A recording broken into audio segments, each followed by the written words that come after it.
Hi everyone, welcome back to our channel.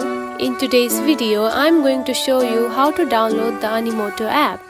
It is a very simple and easy process, so let's dive right in. First of all, find the App Store on your home screen. Now open it. Then tap onto the search bar and type the Animoto app and simply search for it. Then the first option is the one. Now tap on it. Then simply tap on to Get option.